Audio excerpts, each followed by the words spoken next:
16వ division అధ్యక్షుడు పొట్లూరి భాస్కర్రావుని నిన్న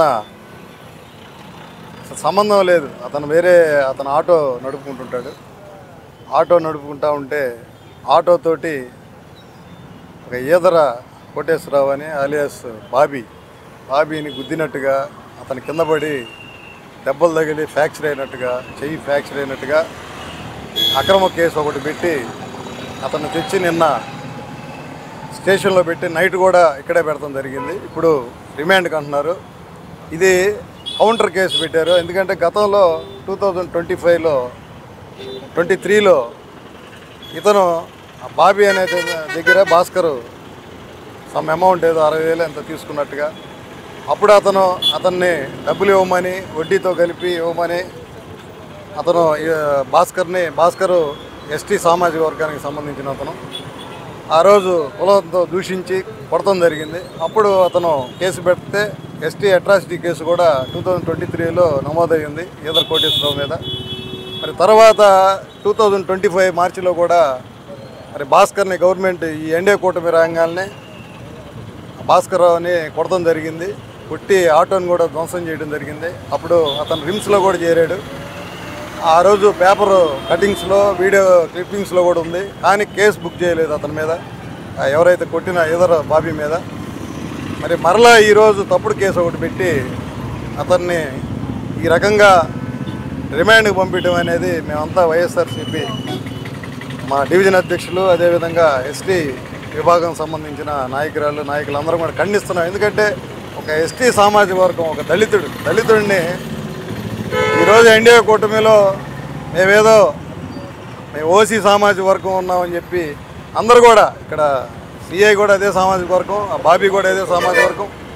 ఆ సిఐ అయితే డైరెక్ట్గా చెబుతున్నాడు, మాకు ఎమ్మెల్యే గారి దగ్గర నుంచి ఆఫీస్ నుంచి ఒత్తిళ్ళు ఉన్నాయని. మేము ఎమ్మెల్యే గారిని కూడా అడుగుతున్నాం, ఇది ఎంతవరకు కరెక్ట్ అంటున్నాం. అసలు సంబంధం లేని కేసుల్లో ఇరికిచ్చి ఏదో కౌంటర్ కేసులాగా పాత కేసుల్ని మనసులో పెట్టుకొని ఇటువంటి దొంగ కేసులు మరి దళితుల మీద పెట్టి వాళ్ళని ఇబ్బంది పెడతాం. మరి అతనేదో రోజు ఆటో నడుపుకుంటే ఇల్లు దొరుకుద్ది, అటువంటి పేదవాళ్ళని ఈ రకంగా హింసించి రిమాండ్కి పంపిస్తే మరి ఆ వాళ్ళ ఇంట్లో వాళ్ళ అబ్బాయి కూడా మెంటల్లీ రిటైర్డ్, మైండ్ బాగలేదు పాపం. అతని ఆరోగ్యానికి వాటికే హాస్పిటల్ తిప్పుకుంటే అతను బాధపడుతుంటే ఇటువంటి తప్పుడు కేసులు పెట్టి అతన్ని ఇబ్బంది పెడతాం మేము తీవ్రంగా ఖండిస్తూ అడుగుతున్నాం కూడా. ఇప్పటికైనా కూడా మీరు అసలు మీ ఆఫీస్ నుంచే ఫోన్లు అంటున్నారు, మేము మీకు సంబంధం లేకుండా మరి పోలీస్ స్టేషన్లకి మీ ఆఫీస్ నుంచి రావు కదా. మరి ఈ కేసులు అనేది మేము అనుకున్నాం రెడ్ బుక్ రాజ్యాంగం అంటే ఒంగోలులో ఎక్కడా లేదులే అనుకుంటున్నాం, మీరు కూడా ఎక్కడ స్టార్ట్ చేశారని మేము ఎమ్మెల్యే గారిని అడుగుతా ఉన్నాం. మరి ఎప్పుడు కేసు, ఆ కౌంటర్ కేసు సంబంధం లేని కేసు, ఆటోతో గుద్దాడు బైక్ని అన్నారు, ఆటోది ఎక్కడే ఉంది. మరి మీడియా మిత్రులు కూడా ఆటోని కూడా విజువల్స్ తీసుకోవాలి. ఒక్క ఆటోకి ఒక్క గీత లేదు. ఆటో అనేది బైక్ని గుద్దినప్పుడు కనీసం ఎక్కడో చోట ఆటోకి దెబ్బ ఉంటుంది, ఆటోకి దెబ్బ లేదు. అసలు ఇతను పాపం వేరే చోట ఉన్నాడు, ఎక్కడో పని చేసుకుంటా, ఇతను తీసుకొచ్చి అతను ఎక్కడో పడితే దాన్ని తీసుకొచ్చి అటాచ్ చేసి చెప్పడం అనేది బాధాకరం. అదిగాక ఈ దళితుల్ని, ఈ ప్రభుత్వంలో దళితులకి అసలు రక్షణే లేదు. ముఖ్యంగా ఈడ చూస్తూ ఉంటే 16వ డివిజన్ పాపం వైఎస్ఆర్ కాంగ్రెస్ పార్టీ డివిజన్ అధ్యక్షుడు అతను సామాజిక వర్గానికి సంబంధించి అక్కడ యాక్టివ్గా పనిచేస్తున్నాడు వైఎస్ఆర్సీపీకి. అది మనసులో పెట్టుకొని ఈ రకంగా మీరు ఇబ్బంది పెట్టి దొంగ కేసులు పెడతాం మేము తీవ్రంగా ఖండిస్తూ, ఇప్పటికైనా కూడా ఎమ్మెల్యే గారు మరి మీ దృష్టిలో ఉందా, మీ దృష్టిలో లేకుండా మీ ఆఫీస్ నుంచి ఒత్తిళ్ళని ఇక్కడ చెబుతున్నారనేది మాకు ఒక డౌట్గా ఉంది. దీన్ని మీరు రెక్టిఫై చేయాలి. అటువంటి తప్పుడు కేసు కాబట్టి ఇమీడియట్గా అతనికి బెయిల్ వచ్చేటట్టుగా మరి అధికారులకు చెప్పి ఏదైతే సెక్షన్ పెట్టారో తప్పుడు సెక్షన్, సంబంధం లేని సెక్షను, మామూలుగా ఒకవేళ బైక్ తగిలినా కూడా, ఆటో తగిలినా కూడా బైక్కి బెయిల్బుల్ కేసే ఉంటుంది. వేరే కేసులు ఆపాదించి అతనికి బెయిల్ రాకుండా రిమాండ్కి పంపిస్తే వాళ్ళ కుటుంబం చాలా చిన్న కుటుంబం, వాళ్ళ కుటుంబంలో అందరూ ఇబ్బంది పడతారని చెప్పి ఇప్పుడు అందరికీ నమస్కారం. ఇక్కడికి చేరిన పెద్దలందరికీ, మీడియా మిత్రులందరికీ కూడా నా హృదయపూర్వక నమస్కారాలు. ఈరోజు 16వ డివిజన్కి సంబంధించి మా గిరిజన నాయకుడు పొట్లూరి భాస్కర్ గారిని అక్రమంగా అరెస్ట్ చేసి తన మీద తప్పుడు కేసు పెట్టి అతన్ని కోర్టుకి సబ్మిట్ చేయడానికి తీసుకెళ్తున్నారండి. ఇది మేము ఈ కూటమి ప్రభుత్వాన్ని మేము నేరుగా అడుగుతున్నాం. దళితుల మీద, బలహీనుల మీద మీరు ఇలాంటి జులుం చూపించడం ఏమన్నా పద్ధతిగా ఉందని చెప్పని అడుగుతున్నామండి. ఇప్పుడు మేము కష్టపడుకునే వాళ్ళము, రెక్కాడితే డొక్కాడని వాళ్ళమండి. గతంలో కూడా బాబ్జీ గారు మరి ఇట్లా బాబీ గారు ఇలాంటి తప్పుడు కేసు పెట్టి తనని ఇబ్బంది పెట్టి కొట్టి గందరగోళం చేసినప్పుడు కూడా మీరు కేసు తీసుకోనీకోకుండా అరెస్ట్ చేయనీకోకుండా చేశారు. అంటే మీకో న్యాయమును దళితులకు ఒక న్యాయమా?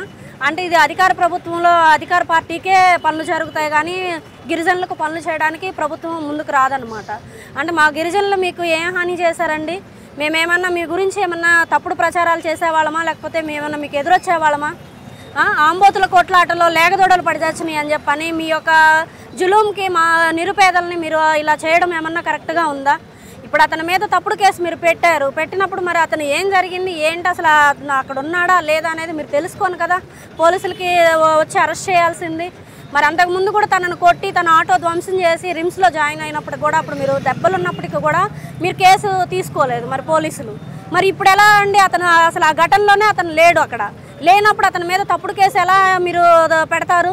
ఇప్పుడు దానికి ఒక ఎస్టీ సెల్గా మేము అడుగుతున్నామండి ఈ గవర్నమెంట్ని. మేము దళితులకి మేము వైఎస్ఆర్సీపీ పార్టీకి మేము అండగా ఉన్నాం. ఎందుకంటే మా దళితులకి, మా గిరిజనులకి మాకు తోడుగా ఉండి మాకు దేంట్లో అయినా మాకు వెన్నంటుగా ఉండి నడిపిస్తుంది మాకు వైఎస్ఆర్సీపీ పార్టీ అండి. మా నాయకులు మాకు తోడుగా ఉన్నారు, మాకు ఇబ్బంది ఏం లేదు.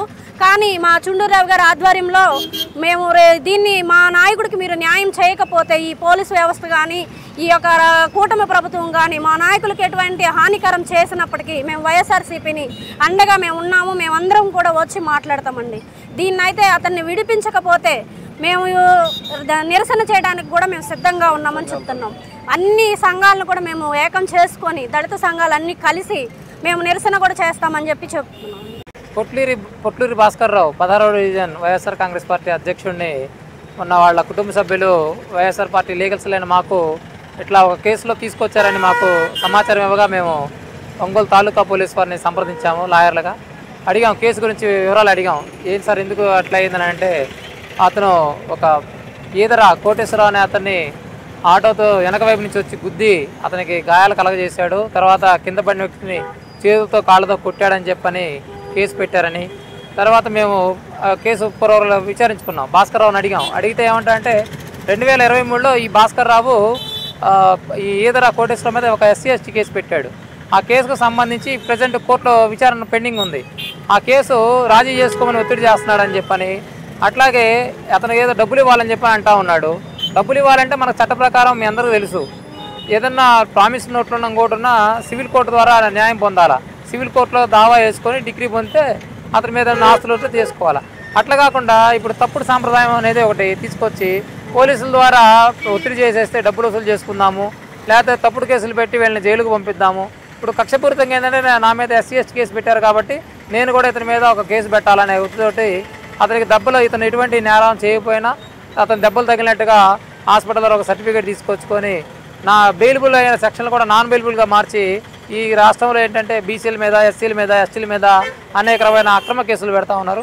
ఇది మంచి పద్ధతి కాదని చెప్పి నేను తెలియజేసుకుంటున్నాను. భాస్కర్ రావుకి వైఎస్ఆర్ పార్టీ లీగల్ సెల్ పూర్తి అండదండలతో ఉంటుందని చెప్పి నేను తెలియజేసుకున్నాను ఈ సందర్భంగా.